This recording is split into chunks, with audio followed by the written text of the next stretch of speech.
Hi, welcome to Quarter 3 review.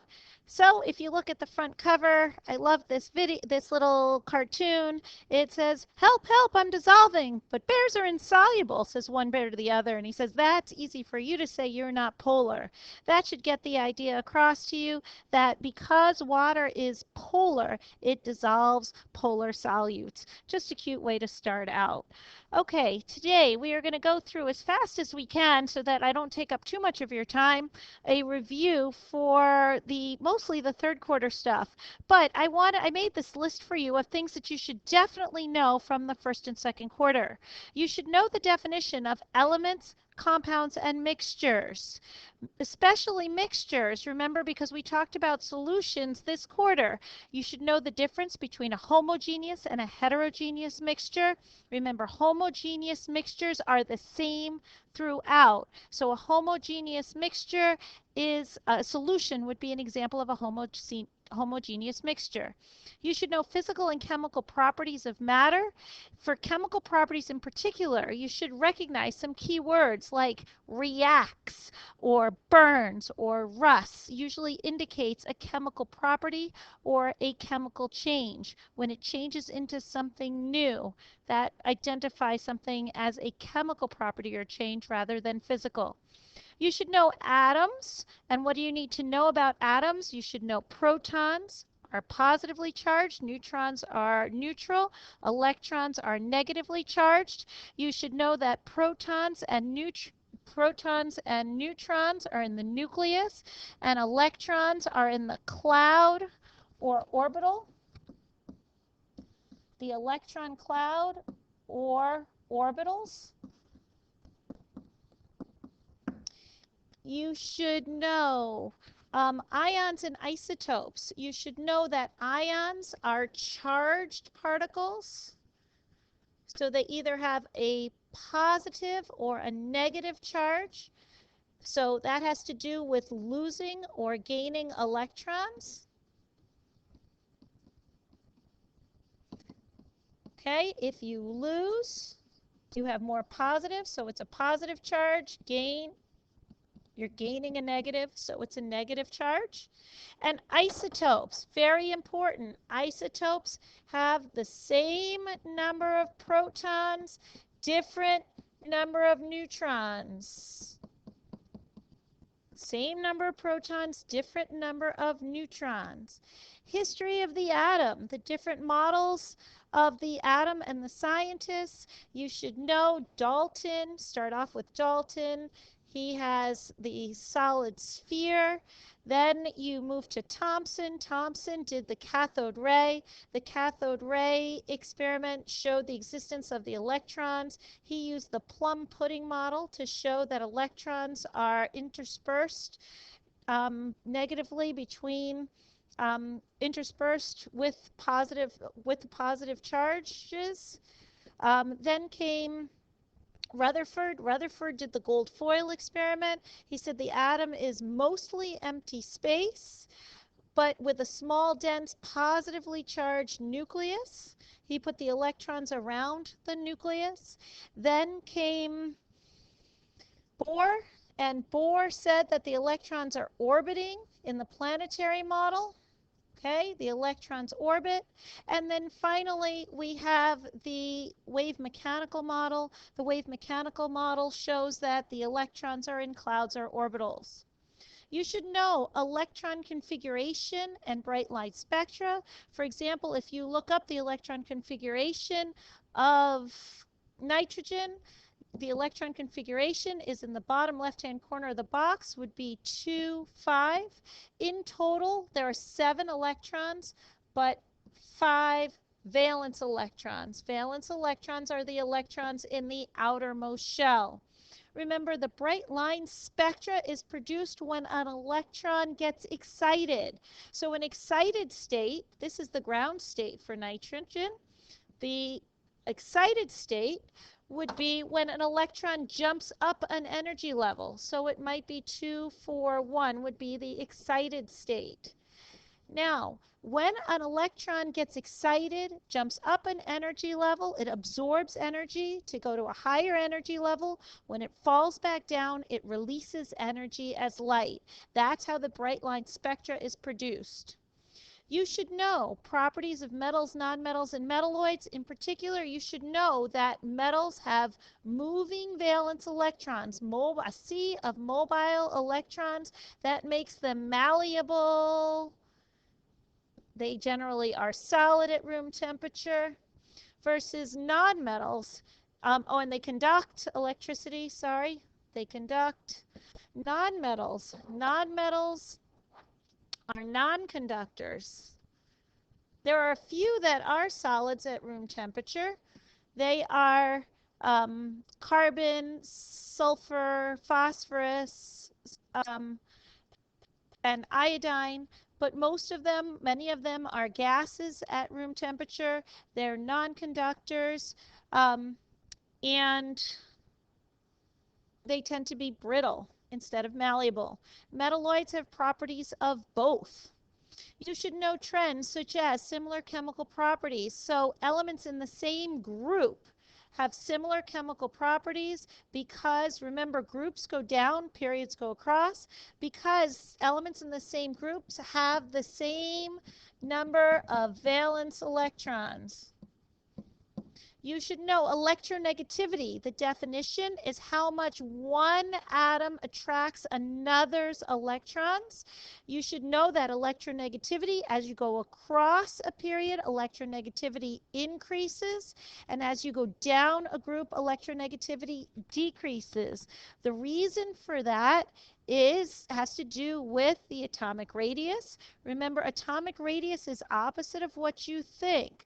Atomic radius, as you go across a period, atomic radius decreases. As you go across, atomic radius decreases. As you go down a group, atomic radius increases.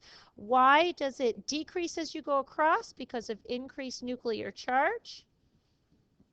And why does it increase as you go down a group? It increases because there are more electron shells. Now, this is really interesting because you can relate atomic radius to electronegativity and ionization energy. If you think about it, if the atomic radius decreases as you go across a period, that means it's easier for an atom to reach out and grab somebody else's electrons. So as you go across, electronegativity increases, and as you go down, the atomic radius increases, so it gets harder to reach out and grab somebody else's electrons. So as you go down, the electronegativity decreases. You can also remember that fluorine is the most electronegative element on the periodic table, so you can read across to fluorine, electronegativity increases, down, electronegativity decreases. You can also look, most important to help yourself, you can look on table S.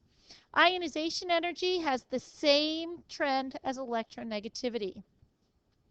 Drawing Lewis dot diagrams, you notice the number of valence electrons. So for example, if we go back to nitrogen, it has a 5 valence electrons, number of electrons, so 5 valence electrons. So we draw nitrogen, we do 2 dots and then go around, 1 on each side. You only include the valence electrons in the Lewis dot diagrams. Okay, identifying ionic versus molecular compounds. Ionic compounds are metals and nonmetals, or they have a positive and negative ions that are attracted to each other. Molecular are all nonmetals. Okay, if what you're talking ions, ionic, make sure you look at table E to notice polyatomic ions. Writing formulas and naming chemical compounds we just went over in class. I'm going to leave that. Types of reactions, I think we just went over, and balancing reactions, we just went over that in class too. Remember the different types. We have synthesis, which is a marriage of 2 smaller things. Decomposition is 1 bigger thing becoming 2 smaller things. Single replacement, where you have somebody all by themselves, it's going to replace somebody in a compound, and double replacement, which is your wife swap. Finally, you have empirical formula. I'm over here now. Empirical and molecular formula. Empirical formula is in lowest terms. Okay, molecular is not in lowest terms. That's the way the molecule is actually put together. Percent composition from the formula.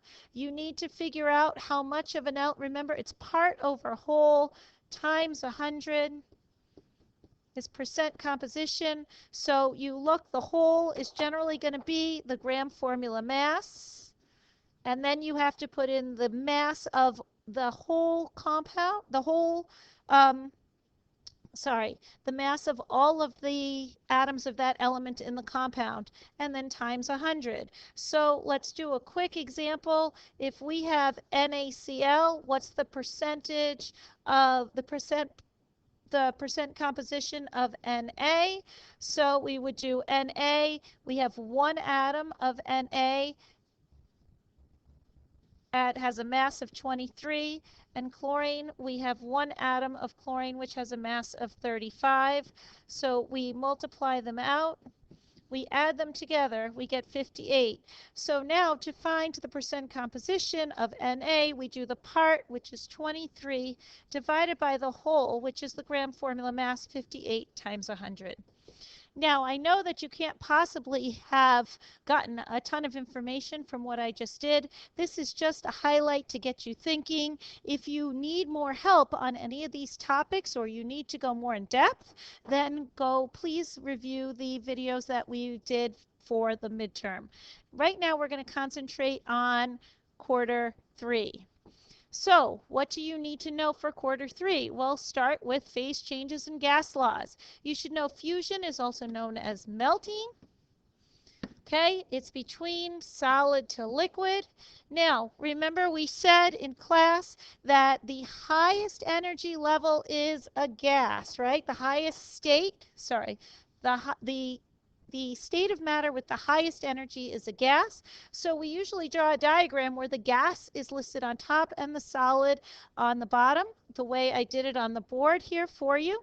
And notice that just like with the electrons, as you go up from the solid to a liquid or liquid to a gas, you absorb energy. And as you fall back down from gas to liquid or liquid to solid, you release energy. Releasing energy is exothermic. Absorbing energy is exothermic. Absorbing energy is endothermic. I'm trying to go too fast to fit this all in. So absorbing energy is endothermic, releasing energy is exothermic. So if you look, when we're going from a solid to a liquid, we are absorbing energy. We are going to a higher energy state, so it's endothermic. An example is just melting ice. Vaporization is also known as boiling, or it can also be known as evaporation. Between the phases liquid to gas, again, we're going from a liquid up to a gas. It's an endothermic phase change. Condensation. Condensation does not have another name. It's the opposite of vaporization. It's going from a gas to a liquid. Now look what happens. We're going the opposite direction, so we're releasing energy. It's exothermic. It's releasing. Solidification is also known as freezing. We're going from a liquid to a solid. When we go from a liquid to a solid, that is exothermic. We're releasing energy. Now, these are the two that people forget oftentimes. Sublimation, remember when we talked about dry ice? That's sublimation. It's going from a solid directly to a gas. So think about that. When we go from a solid directly to a gas, we're absorbing energy. When we absorb energy, it is an endothermic phase change. And then deposition is the exact opposite. Going from a gas to a solid, we are releasing energy. It is exothermic. And an example would be snow or frost. You must know those terms. Now, you should also recognize this as a heating curve.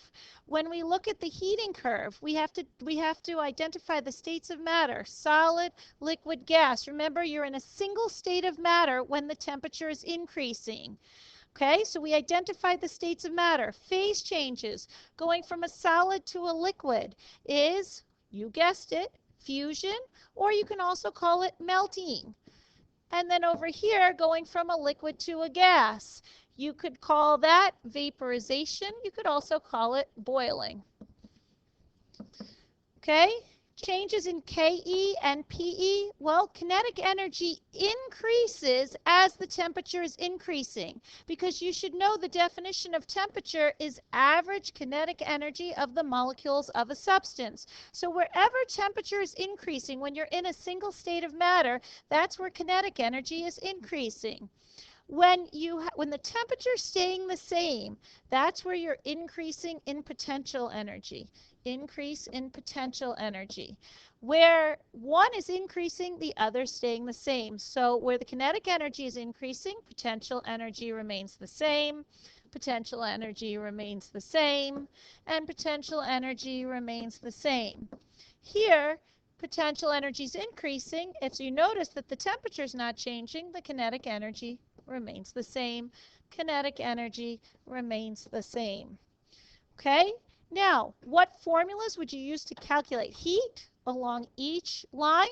Well, when you have melting, fusion, that's the heat of fusion. Q equals MHF. Look on table T. When the temperature is actually changing, that's where you need the heat formula that has a change in temperature, delta T. And here you would need Q equals MHV, heat of vaporization. We're going to talk about how to use them in a little while. Here we have a change in temperature. Again, so it's MC delta T or MCAT. Here the same thing. Okay? And then table B, I'm going to show you that on the next page. Table B, so when you look at these formulas, we go to table T and we see these formulas. Don't forget, if you don't know what specific heat is, we know it's C because it's labeled for you right here. If you're talking about the substance water, and you need to know the heat of fusion, HF, you go to table B and it tells you what to plug in for HF. So here, you would plug this in here to the HF, multiply it by the mass, and you would get the heat for how much heat is absorbed during a phase change of water while it's melting or undergoing fusion. Heat of vaporization is HV.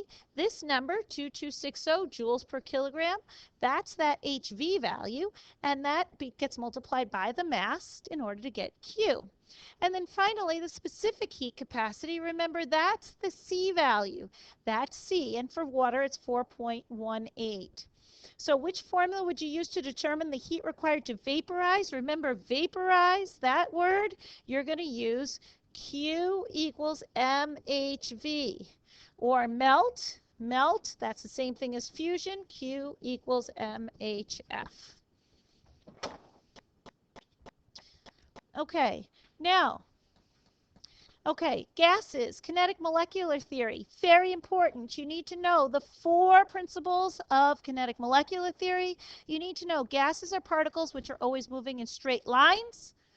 Random straight line motions. 2, gas particles collide with each other with the walls of the container. Energy is transferred, but energy is not lost. We said in class that gas particles undergo elastic collisions, which means the energy of the system is conserved. Gas particles are separated by relatively great distances. The particles themselves are considered to be the size of the particles themselves are insignificant or negligible. Remember those words, insignificant or negligible particle size. And finally, the gas particles don't attract. So 1, gases move in random straight line motions. 2, gases have elastic collisions, but the energy of the system is maintained. 3, the size of the gas particles themselves are insignificant. compared to the space between them. And 4, gas particles do not attract each other. You must know those. You also should know about gases. You should know how to use the combined gas law. That's right up here. It's on table T, combined gas law. P1V1 over T1 equals P2V2 over T2. You should know to substitute. If anything is held constant, you can just eliminate it from the equation. For example, if temperature is held constant, then you would cross it out and you would just use the equation P1V1 equals P2V2. Now, how do we solve this particular problem? We're just going to set it up in the interest of time. A gas has a volume of 2 liters, so we write 2 liters at 30 degrees. Now, bells should be going off in your head. 30 degrees Celsius, we have to convert to Kelvin. How do we convert to Kelvin? We use table T, and we say Kelvin equals degrees Celsius plus 273. 30 degrees plus 273, K equals 303. Okay, so our first temperature is 303, and our pressure is 3 atm. What will the new volume be if the temperature's changed to 10 degrees Celsius? So we don't know the new volume, that's V2. Temperature is changed to 10 degrees Celsius. So again, we need to do K equals 10 plus 273, which gives you 283. And we don't know, and the pressure is changed to 1 atmosphere. Okay, P2. Okay, so now we substitute. P1 is 3 atm times the volume 1 is 2 liters divided by the temperature, which is 303 Kelvin. Then we have V2, we have P2 is 1 atmosphere times V2, that's X, we don't know what V2 is, divided by 283. Then in order to solve, we would cross multiply. Okay, table F. Table F, remember just to read the chart. If you look in this column, these are all ions that, if the ion is present in the compound, means that the substance is soluble. There are a couple of exceptions when you get down to halides. For example, if chloride or bromide or iodide ions are present, they are mostly soluble except when combined with silver, lead, or mercury. And sulfates, the same thing, have this list of exceptions. The opposite is true on the other side. These are ions that are insoluble, and then the exceptions mean that they are soluble. So if we look down here, which of the substances is least soluble in water? You should see ammonium is here, means it's always soluble, can't be that one. Sodium is group 1, can't be that one because it's always soluble. Potassium is group 1, always soluble. So what about lead? That's not listed there, so we have to go to chloride. We look at chloride and then we say, is lead one of the exceptions? Yes, it is. Our answer is C. Okay, now when we look at table G, determine the mass of NH4Cl, ammonium chloride, that must be dissolved in 100 grams. Very important to look at this 100 grams. Notice that these substances are all dissolved in 100 grams of water to produce a saturated solution at 70 degrees Celsius. So first of all, how do you know what's saturated? Well, we're looking at NH4Cl. So if it's on the line, remember it's saturated. If it's over the line, it's supersaturated, and if it's under the line, it's unsaturated. It's in 100 grams of water. If it was in 200 grams of water, we'd have to double our answer, and if it was in 50, we'd have to half our answer. Okay? Now, let's solve this. How much mass of NH4Cl must be dissolved to produce a saturated solution at 70? So we just read up until we hit the line that forms 70, and we read across, and the answer is 62 grams. Couple things to note. All solutions are homogeneous mixtures, or the same throughout, unless there is something undissolved also in the mixture. For example, if there was a precipitate. Okay, colligative properties. What should you know about colligative properties? You should know that they're based on the number of particles in a solution. Don't forget that ionic compounds dissociate into form ions. So if you have something like NaCl, if you have 1 mole of sodium, you have 2 moles of ions. That increases the number of particles in solutions. Also, remember our dance from class, solutions have higher boiling points and lower freezing points than the pure solvent, than the water. So what happens when you put something into solution? It raises the boiling point, lowers the freezing point, raises the boiling point, lowers the freezing point. Okay, finally, kinetics and equilibrium. You must know about collision theory. In order to react, reactants must collide. That's what collision theory is. Use that word collide. They have to collide with proper energy and orientation. We talked about many factors that increase the rate of reaction. If you want to increase the rate of reaction, you have to do whatever you can to get more collisions. For example, increased temperature increases the energy of the particles. Increased surface area increases the number of points for collision. Increased concentration, more stuff, more collisions. Increased pressure only acts for gases, but you're putting the particles closer together, so they're going to collide more. Ionic aqueous reactants, because they're dissolved, the particles are moving around. They speed up a reaction because they increase the number of effective collisions. Oops. Because they increase the number of effective collisions. I guess I didn't need to write that. Finally, a catalyst. Very important that you understand this term. A catalyst speeds up a chemical reaction. How does it do it? Remember, it makes a shortcut. That shortcut right there, it speeds up both the forward and reverse reaction by doing what? Lowering the activation energy. Remember, the activation energy is the energy it takes to get the reactants to the activated complex. It's the spark provided to start the reaction. You need less of a spark. Lowers the activation energy if you have a catalyst. Okay? You need to know the definition of equilibrium. Equilibrium means the rate of the forward reaction equals the rate of the reverse reaction. Say it again. The rate of the forward reaction equals the rate of the reverse. Rate of the forward equals the rate of the reverse. Right here is where we get equal rates. That's where we get equilibrium. Over here, we also know we're at equilibrium, but it's not because of the rate here. We know that the concentrations of the reactants and products stay constant. Okay, the amounts or concentrations remain constant. Think of the M&M lab. They're not equal. Excuse me, the concentrations are not equal, but they're constant.